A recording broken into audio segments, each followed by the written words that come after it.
महफिल नूरे नूरे गेছে ভরে এই महफिल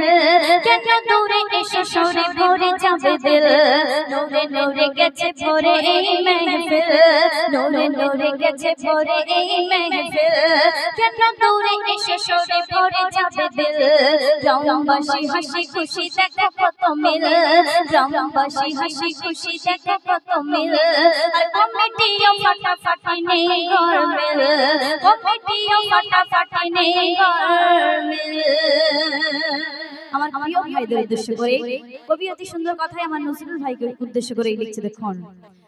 প্রিয় ভাই নজরুল বড় মহান বড় মেহনতে সাজিয়েছে এই অনুষ্ঠান প্রিয় ভাই নজরুল বড় মহান বড় মেহনতে সাজিয়েছে এই অনুষ্ঠান বলে বেশি ভালোবাসি নবিয়া কালাম তাই নবীর নামে বেজে ওঠে দিল ধড়কান ওগো পাক রহমান তুমি করো আসান জীবনে তার যত মুশকিল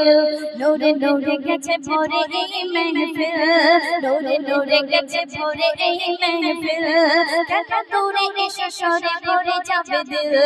গ্রামবাসী হাসি খুশি দেখো কত মিল গ্রামবাসী হাসি খুশি দেখো কত মিল আর কমিটিও ফাটাফাটি নেই গরমিল শেষ কথার মাধ্যমে কবি কি লিখছে দেখুন নানা রঙের লাইটে এই মজমা তাজমহল রূপে সাজে আজ দেখো না নানা রঙের লাইটে এই মজমা তাজমহল রূপে সাজে আজ দেখো না কমিটির ভাইদের কাছে এই মিনতি এই महफिल প্রতি বছরে প্রচারি কলমে মুকাবির বলে এই কমিটির জুড়ি দেখলে ভরে যায় দিল নূরে নূরে গেছে ভরে এই महफिल কেন দূরে এসে সরে ভরে যাবে শুনেন এগুলো যেহেতু গজল বলেন এগুলো একদম নীতি কথা আমাদের সম্মুখে গাইলাম এবারে যে কালাম পরিবেশন করব মা খাদিজা কেমন ছিলেন তার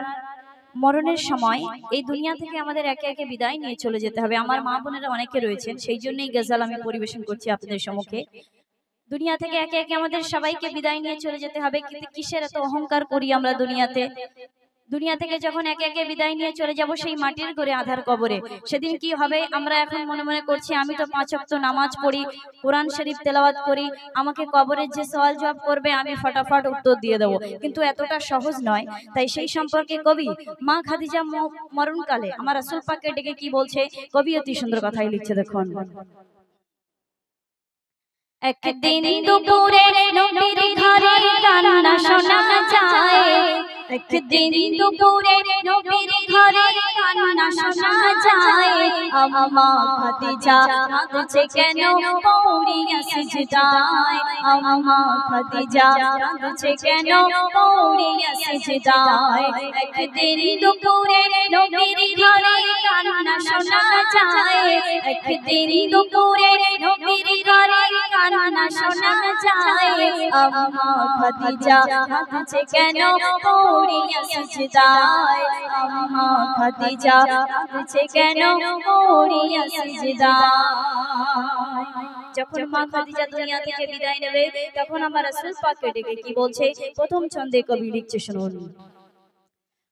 মা ফাতেমা ছুটে ছুটে নবীর দ্বারে যায় গিয়ে মায়ের দুঃখের কথা নবীকে শোনায় মা ফাতেমা ছুটে ছুটে নবীর দ্বারে যায় গিয়ে মায়ের দুঃখের কথা নবীকে শোনায় দয়ার নবী ঘরে ফিরে দেখিল একই হায় দরজা জানালা বন্ধ শুধু কান্না শোনা যায় দরজা জানালা বন্ধ শুধু কান্না শোনা যায় নবী দয়াময় ভেবে না পাই কি কারণে হয় নবী দয়াময় ভেবে না পাই কি কারণে হয়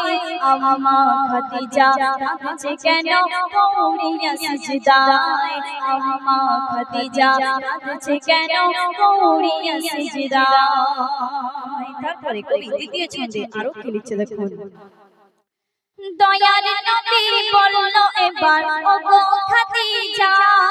দোহাই তোমার তুমি এবার খুলে দাও দরজা মা খাদিজা দয়ার নবী বলল এবার বিবি খাদিজা দোহাই তোমার তুমি এবার খুলে দাও দরজা ভিতর থেকে কান্না সুরে বলল খাদিজা শর্ত আমার করলে পূরণ খুলিব দরজা শর্ত আমার করলে পূরণ খুলিব দরজা দয়ার নবী বলে ওগো বিবি খাদিজা দয়ার নবী বলে ওগো বিবি খাদিজা সব শর্ত পূরণ করব কথা দিলাম আজ তোমায় সব শর্ত পূরণ করব কথা দিলাম আজ তোমায় আমার রাসূল পাক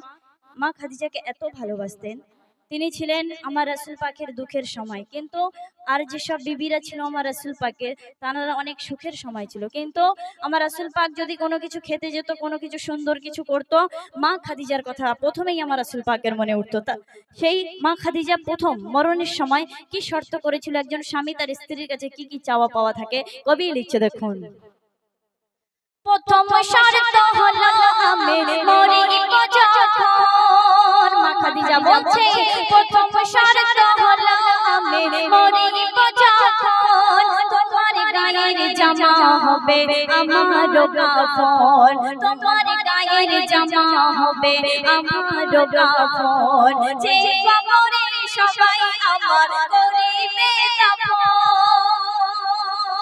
যে কবরে সবাই আমার করিবে দাফন ওই কবর যেন পাই গো নবী তোমার বদন ওই কবর যেন পাই গো নবী তোমার বদন মন কাহারিনে গিরি আসবে যখন আমার কবরে মা খাদিজা আমার রাসূল পাককে বলছে মন কাহারিনে গিরি আসবে যখন আমার কবরে থাকবে তুমি সেই সময় আমার কবরের ধারে থাকবে তুমি সেই সময় আমার কবরের ধারে রাসূল পাকের আমাদের পাক সব নবীদের সেরা করে সর্বশ্রেষ্ঠ করে নবীদের ইমাম করে আমার রাসূল পাককে পাঠিয়েছে কিন্তু আমার রাসূল পাকের স্ত্রী যখন দুনিয়া থেকে পর্দা নেবে দুনিয়া থেকে বিদায় নিয়ে নেবে তার মরণের ভয় এত তাহলে আমাদের মতো সাধারণ মানুষের কেমন হবে কবি শেষ কথার মাধ্যমে মা খাদিজা দুনিয়া থেকে বিদায় নিয়ে নিল আমার রাসূল পাক স্বামী হিসেবে তার যেগুলো কর্তব্য ছিল কেমন ভাবে পূরণ করেছিল কবি শেষ কথার মাধ্যমে লিখছে মনোযোগ দিয়ে শুনুন মা খাদিজা দুনিয়া হতে নিল যে বিদায় সব শর্ত পূরণ করলো আমার নবী দয়াময় মা খাদিজা দুনিয়া হতে নিল যে বিদায় সব শর্ত পূরণ করলো আমার নবী দয়াময় কবর মাঝে মুনকার নেকির সওয়াল জবাব চাই ওই আরশ থেকে আল্লাহ তাআলা জবাব দিয়ে দেয় ওই আরশ থেকে আল্লাহ তাআলা জবাব দিয়ে দেয় সাইফুদ্দিন আমি করো সেই কবরের ভয় যে কবর মাঝে আমল ছাড়া কোনো উপায় নাই যে কবর মাঝে আমল ছাড়া কোনো উপায় নাই একদিন দুপুরে নবীর ঘরে কান্না শোনা যায় আম্মা খাদিজা কাঁদছে কেন পড়িয়া সিজদায়।